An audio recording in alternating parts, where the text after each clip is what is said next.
తాకట్టులో ఉన్న బంగారాన్ని విడిపించి ఆ రోజున్న మార్కెట్ ధర కట్టి మిగిలిన డబ్బును మీకు అందిస్తుంది కొమ్మూరి గోల్డ్. నమస్కారం గురువు గారు. ఆశీర్వచనం.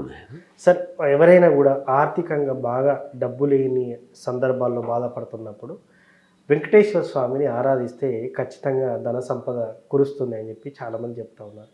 ముఖ్యంగా ఆ స్వామివారిని ఎలా ఆరాధించాలి, దాని తర్వాత స్వామివారిని ఎలా పూజిస్తే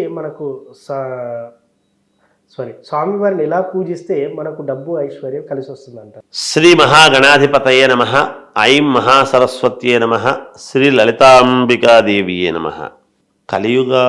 కలియుగములో శ్రీ వెంకటేశ్వర స్వామి యొక్క ప్రతిభ అనేటువంటిది చాలా గొప్పది. ఆయన నిత్య కళ్యాణం పచ్చతోరణం. ఇక్కడ వెంకటేశ్వర అనేటువంటి శబ్దములోనే ఈశ్వరుడు కూడా ఉన్నాడు కాబట్టి కాశీ వెంకటేశ్వరుడు, తర్వాత మామూలుగా మనము శ్రీశైలము ఇలా చెప్పుకుంటాం. భగవంతుడు ఎప్పుడూ కూడా మనము పేర్లు వేరే పెట్టుకున్నాము. కలియుగములో ప్రతిభ అంటే వెంకటేశ్వర స్వామిది అనేటువంటిది ఇది చరిత్ర చెబుతున్నది, శాస్త్రాలు చెబుతున్నాయి, అందరికీ తెలిసినటువంటి విషయమే. అందుకే ఏడుకొండలవాడ, ఆపద మొక్కులవాడ, అనాథ రక్షక, గోవిద్ద. ఇక్కడ మనము వెంకటేశ్వర స్వామిని ఏ విధముగా పూజించాలి, ఏ విధంగా పూజిస్తే మనకు మేలు జరుగుతుంది అనేటువంటివి చాలా రకాలు ఉన్నాయి. ఒక్కటి చెప్తాం మనం. ముందు అందరికీ మేలు జరగాలి కదా. ఏ విధంగా స్వామిని ఆరాధిస్తే మేలు జరుగుతుంది అనేటువంటిది ఉంది కదా. అందరూ ఎంతోమంది వెంకటేశ్వర స్వామి దర్శనానికి వెళ్ళాలి, రావాలి, ఒక్కసారి కన్నుల పండుగగా ఆయన చూసి రావాలి. ఈ జన్మ ధన్యము, మానవ జన్మ పుట్టినందుకు గాను వెంకటేశ్వర స్వామి దర్శనము ఒక్కసారి చేసుకుంటే మహాభాగ్యము, దగ్గరగా చూస్తే మరీ భాగ్యము, కాసేపు ఉండి చూడగలిగనిస్తే మరీ పుణ్యప్రదము. ఇలా మనం అనుకుని కదా తిరుపతికి వెళతాం. తిరుమలకు వెళ్ళని జీవితము ఇంకా దానికి జన్మనే ఉపయోగం లేదు అని దాని యొక్క అర్థం. అందుకని ఆ 7 కొండలు పవిత్రమైనటువంటి 7 కొండలు మనకు 7 జన్మల పుణ్య ఫలం. 7 కొండలు ఎక్కడం అనేటువంటిది. అందువలన అలాంటి వెంకటేశ్వర స్వామిని ఎలా ఆరాధించుకుంటే నిజంగా మనకు వెంకటేశ్వర స్వామి అనుగ్రహిస్తాడు. మీకు ఒక్క మాట చెప్తాను అండి. ఎప్పుడైనా కూడా వెంకటేశ్వర స్వామి అనుగ్రహము ఉంటేనే కొండకు వెళ్ళగలుగుతాం. ఆయన రమ్మని పిలిస్తేనే వెళ్ళగలుగుతాం. చాలా సందర్భాల్లో చాలా మంది చెప్తా ఉంటారు, నిజంగానే ఆ కోరిక రావాలన్నా కూడా ఆయనే సంకల్పించాలి మన మైండ్లో అని అంటూ ఉంటారు. నిజమే అంటారా? ఆయన అనుమతించి అనుగ్రహిస్తేనే వెళ్ళగలం. ఎంత అనుకున్నా, ఎంత ప్రయత్నించినా ఏదో గడ్డంకులు కలుగుతాయి. అలాంటి వాళ్లకు వెంకటేశ్వర స్వామి అనుగ్రహం ఏ విధంగా దక్కుతుందో నేను చెప్పలేను, కానీ వాళ్ళు చేసుకొని ఆచరించే విధానములో ఉంటుంది. అంతే కదా. వాళ్లకు వెళ్ళాలనుకునే వాళ్ళకైనా, డబ్బు కావాలి అని వెంకటేశ్వర స్వామిని ఆరాధించేటువంటి వాళ్ళకైనా, ఏదైనా ఇంట్లో కోరికలు నెరవేరడానికి కావాల్సినటువంటి వాళ్ళకైనా ఒక మంచి అద్భుతమైనటువంటి రెమెడీ ఒక ఉంది. ఏంటి సార్ అది? అత్యద్భుతమైనటువంటి రెమెడీ అది. అది చాలా, ఎందుకంటే పేదవాళ్ల దగ్గర నుంచి సైకిళ్ళు కూడా లేకుండా, చెప్పులు కూడా అరిగిపోయిన చెప్పులు వేసుకుని చెప్పులు కొనలేని పరిస్థితుల్లో ఉండేటువంటి వాళ్ళ దగ్గర నుండి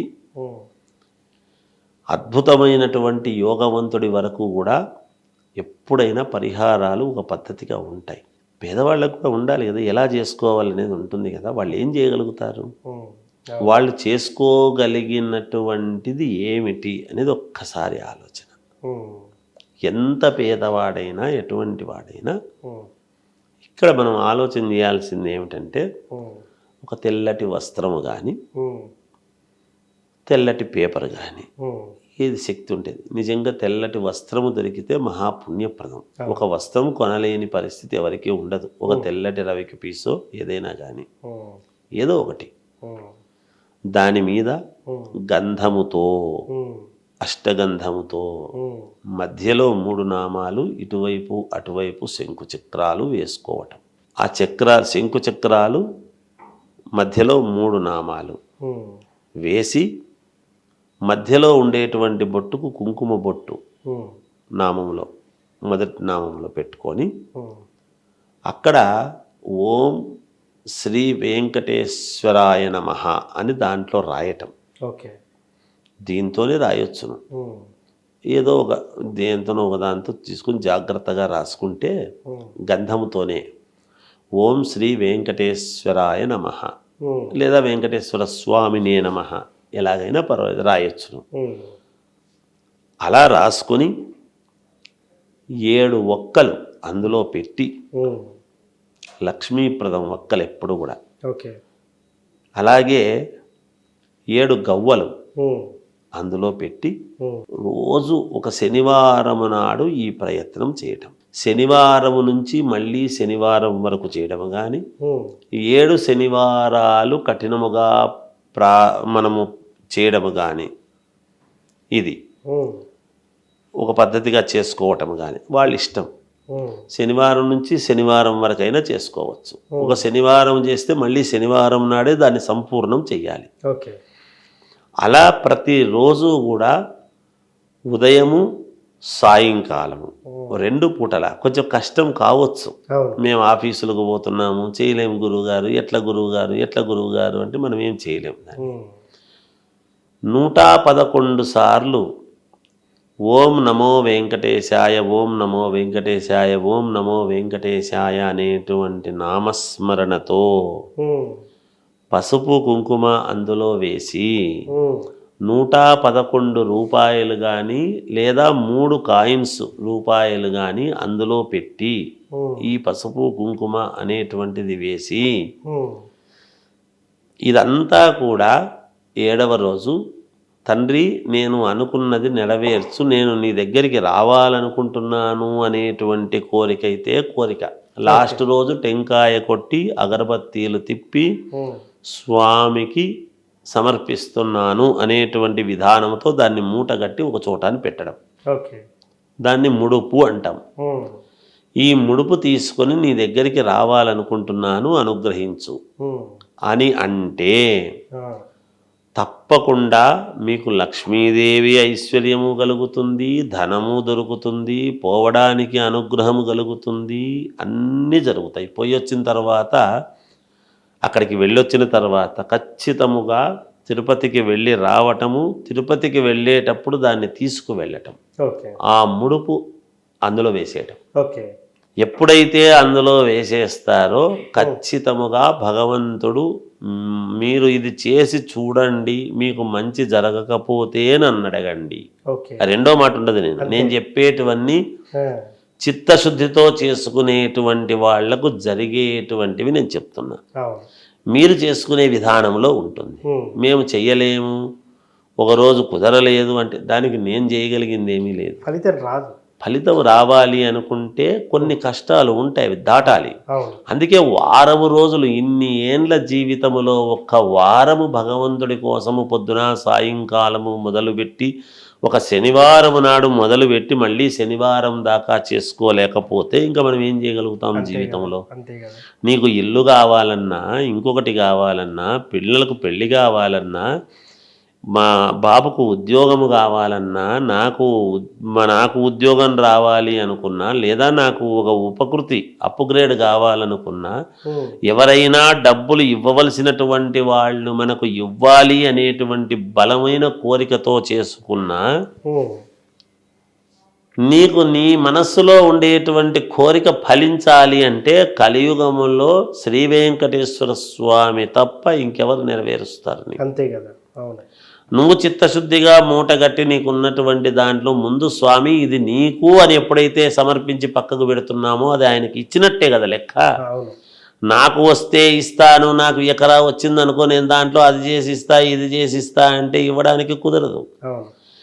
ఆయన తీసుకునేటువంటిది కూడా ఎటువంటిది తీసుకుంటాడు అంటే పాప పంకిలమైనటువంటి తీసుకోడు. మనం పాడు పని చేసి వచ్చినటువంటి డబ్బుతో నేను ఎక్కడో ఎవరి దగ్గర దొంగతనం 1 కోటి రూపాయలు చేసి నేను నీకు 10 లక్షలు విలువైండేది ఇస్తున్నా కదా స్వామి, ఏదో కాంచానాము కర్మ విమోచనం పోతుందిలే అనుకుంటే అవును. అట్లా తీసుకోడు ఆయన, సమర్పించుకోడు. నువ్వు ఇచ్చిండేది నువ్వు హుండీలో వేసినా అనే తృప్తి నీకు ఉండొచ్చునేమో, అవును. కానీ నీ పాపం పోయింది అనుకుంటే మాత్రం తప్పే. అది ఇచ్చి ఇంకా ఆయన్ను కూడా భాగస్వామిని చేసినందుకు ఇంకా లేనిపోని సమస్యలు వస్తాయి మనకు. అబ్బో.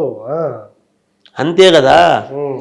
మనము తెచ్చినటువంటి పాపపు సొమ్ముతో నీకు ఇస్తున్నా కదా అని మనం అనుకుంటే మనకే ఇన్ని తెలివితేటలుంటే భగవంతుని ఏమిరా నువ్వు పాపము చేసి పైన నన్ను భాగస్వామిని చేస్తావా దాంట్లో అని వాడి కుటుంబానికి ఇంకా లేనిపోని సమస్యలు తెచ్చిపెడతాడు. ఉమ్. అందుకనే కదా డబ్బులున్నంత మాత్రాన గొప్పవాళ్ళు కాదు, సమస్యలు ఎందుకు ఉంటున్నాయి మరి? అదే కదా. డబ్బులుంటే సమస్యలు ఉండకూడదు కదా. అదే కదా, కరెక్ట్ కదా. ఆ డబ్బు ఏ విధముగా సంపాదించినాడు అనేటువంటిది ఇక్కడ ఆవశ్యకత అవుతుంది. ఎస్, అవును. అది చూసుకోవాలి. అందువలన అలా ఎప్పుడైతే చిత్తశుద్ధిగా మనము పక్కన పెట్టి తండ్రి నీ కోసం రావడానికి సిద్ధంగా ఉన్నావు, నువ్వు ఎప్పుడు అనుమతిస్తే అప్పుడని మన ప్రయత్నాలు చేస్తున్నాడు పోవడానికి. ఉమ్. మనకంతా ఎల్వన్ దర్శనం ఉంటేనే పోతాము, ఉమ్. లేకపోతే లేదు, వాళ్ళతో చెప్పించుకొని వీళ్ళతో చెప్పించుకొని అనేది కాదక్కడ. అవును.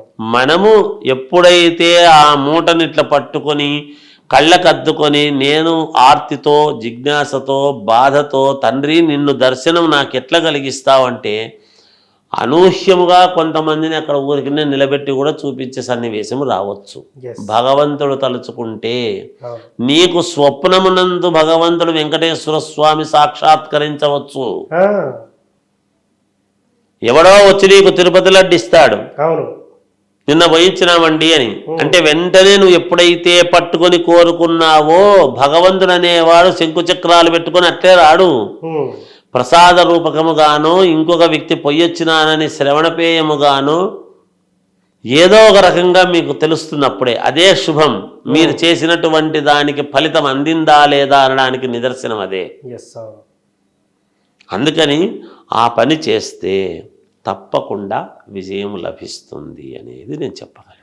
ముఖ్యంగా వెంకటేశ్వర స్వామి గురించి అడిగి ఒక రెమెడీ గురించి చెప్పమంటే చాలా చక్కగా చెప్పారు సార్. నిజంగా చేతిలో డబ్బు లేనప్పుడు అసలు చాలా పేదవాళ్ళు అయినప్పటికీ కూడా వాళ్ళకు తోచినట్టుగా పరిహారం ఏది చేయాలి, చేయడం వల్ల కలిగే ఫలితాలు ఏంటి, నిజంగానే సంపద కురుస్తుందంటే కురుస్తుందని చెప్పారు. కాకపోతే ఇక్కడ కండిషన్ ఏంటంటే పాపపు సొమ్ముతో చేయొద్దు అని చెప్పేసి చెప్పారు sir. Thank you very much. జయోస్తు.